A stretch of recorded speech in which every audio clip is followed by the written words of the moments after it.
everyone, my name is Alessia, I'm a photographer and welcome to my channel.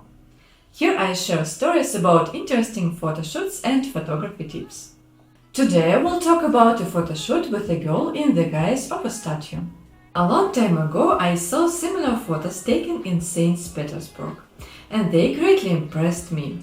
So much so every year I thought about doing such a session myself, but there were always obstacles.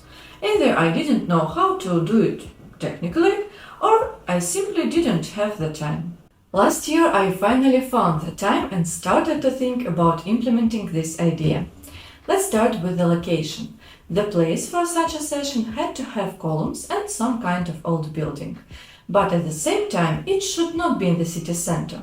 The reason is we don't want anyone to bother us. In Warsaw there is a large park scattered with such small buildings with columns. Of course, there are always many people in the park, but some buildings are located far from the busy paths. We also decided to arrive at the park's opening. That way there would definitely not be many people around. Moving on to the creation of the statue itself. Initially I thought about using clay. But then I tried simple grey acrylic paint and realized that when such paint dries, it forms cracks, exactly what was needed. And of course, the advantage of this paint is that it's harmless to the skin, unlike clay. We also used fabric in the frame. It's just a piece of white fabric that I draped like a toga and dampened. This way the fabric looks more like a part of the sculpture rather than just clothing. I found the model for this shoot on my Instagram.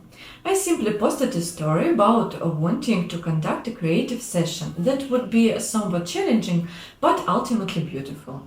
Lara, a girl who had previously participated in one of my commercial sessions, responded to the call. We met in the park at 6 a.m. It was important for two reasons: to avoid crowds and to ensure the sun was still low. We were shooting outdoors and I wanted to capture soft light.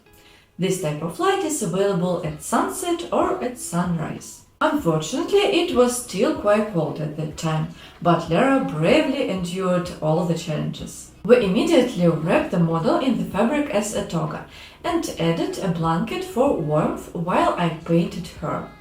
Lara said that if you don't look at what's happening, it feels like a dog is simply licking you.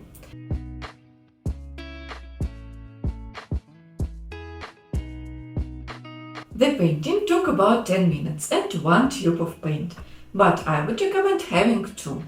If the model had been taller than 165 cm, one tube definitely wouldn't have been enough.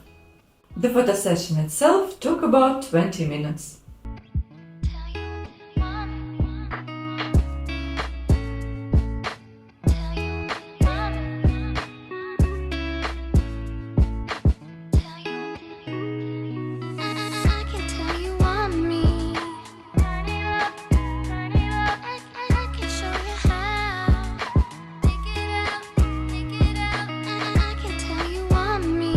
We also took several photos with the fabric being tossed in the air.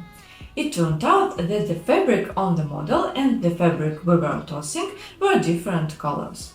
I recolored them to match in Photoshop. I used the same method to touch up the model's skin, as the beige skin color was showing through the paint of some places. In order to do that, you need to create a new layer with the blending mode set to color. Then, using a brush with 30 to 50% opacity, simply paint over the area with the desired color. During the painting process, you might lose some contrast.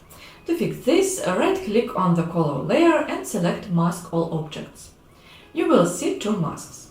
Select the mask where the fabric and model are white and add an adjustment layer for brightness contrast. Adjust the contrast as needed. If necessary, you can also refine the mask with a brush. I hope you found it useful and entertaining. Be sure to subscribe to not miss new interesting videos about photo sessions.